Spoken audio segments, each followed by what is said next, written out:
Welcome back to another episode of the Casey Campbell podcast and our Great Lakes Post volleyball previews. Now we're looking at Ohio State and joined by Flynn Oldenburg, the head coach of the Buckeyes. How's it going? I'm great. How are you doing today, Casey?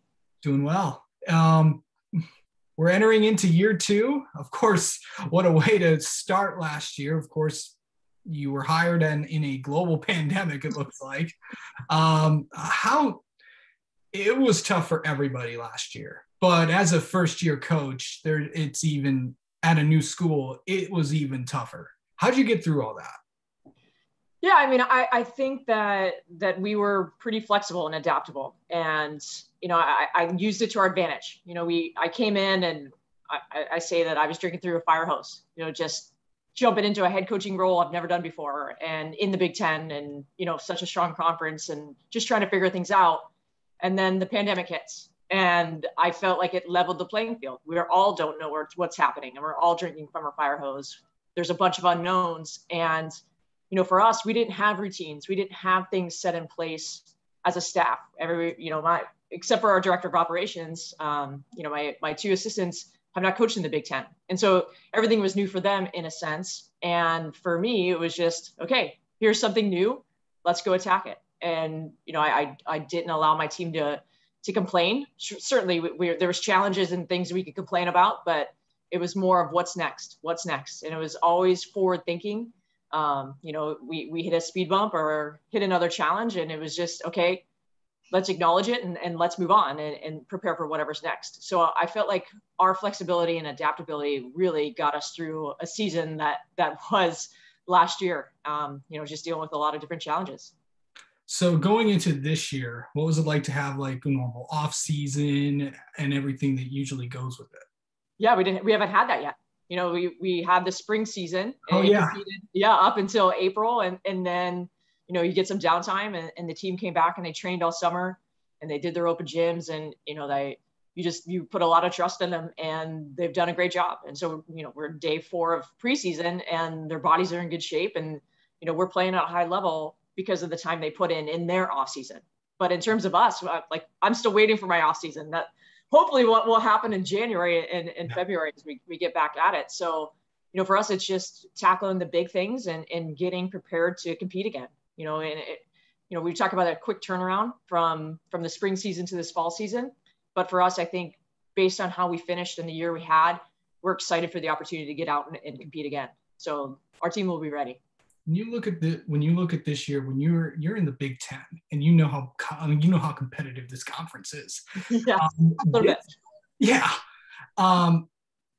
What's it like to compete in this conference? Because you have basically the 8th, 9th, and 10th best team in the conference could be possibly in the top 25. And then there's everybody, and then you can get beat by anybody in this conference, no matter how good or how bad you are. Yeah. I mean, I think that's been what's the unique part of the Big Ten, even from when I played back in the 90s. And even prior to that, is that there were no off nights. You have to come out and you have to compete and be better than the other team on the side of the net, or else people are going to pick you off, and certainly we've had some upsets that worked in our favor, and upsets that, we were the ones being upset. But that's every time you're out on the court in the Big Ten. And I think that's what makes it exciting. And that's what makes us, the premier conference, is that we're battling every night, and all of those wins matter. And because that competition is so high, it prepares you for the tournament. And, I think last year people say we had a down year in the tournament. Well, yeah, okay, weird year, but we had a lot of teams that competed at a high level. And, in a normal year, when we have 64 teams in the tournament, a lot of it are going to come from our conference. And those teams do well historically in the tournament because of the battles we face day in, day out in the Big Ten. What was it like to go through all the stops and the starts? I'm not sure if that you were affected by that. I mean, I don't think anyone's been through what Michigan has been through this last year. Yeah. I mean, I felt like every time that happened, I was reaching out to Mark and Lisa, like just thinking about you guys, and it's a rivalry, but there's a respect there. And you just feel bad for a program that stopped and started as much as they did. I was proud of our team. We didn't stop because of us, and we weren't shut down because of, unfortunate circumstances or decisions that we made. I felt like our team was invested in the protocols and took care of business on that end. But we did have some cancellations that outside of our control. And it was just, okay, let's use this opportunity to get better. And okay, yeah, we would have liked to play in Minnesota. That would have been a fun series, but okay, we don't have that opportunity. How do we get better? And how do we prepare for the next opponent? And so, we just kept forward thinking and grinding and getting ready and really preparing for whatever that bubble looked like. Because even in season, what is this going to look like? Well, no one knows. Okay, well, let's go play. And so it was always like, let's prepare for that next match. And I felt like our team did a really good job of that. Okay, so kind of talk about some of the returners coming back for you guys. Sure. I'm the one everybody's talking about, and they should be, is Emily Londot, National Freshman of the Year, Big Ten Freshman of the Year. She was our main attacker. We had some others, but she's just somebody that just wants to get better, and I think that's what allowed her to be successful as a freshman, and just is going to propel her career. Is that she's not satisfied where she is. She's one of the hardest workers in the gym, and she gets after it, and her expectations are high on herself, which then raises the level of play and expectations in our gym as well. So, she's returning for us. She'll be a sophomore. Our setter, Mac Pajaza, she'll be a junior, all Big Ten team, All-American, just has come into her own as a leader on the court. And I think she does a good job running our offense. So it's exciting to have her back. Riley Rader, another freshman, all Big Ten freshman team. She's a dynamic middle. She's quick off the floor. She knows how to score. She frustrates the opponents. Like it's just fun to have her out there because, our team is really driven and really, really competitive, and she certainly fits that bill, but she also can keep it light, and she knows, how to get people just to play and play hard and free. And, I'm excited that she's a sophomore. And so we continue to build with some younger players on our team. Kylie Murr is our libero. She was, all Big Ten, honorable mention, and just the fire of our defense.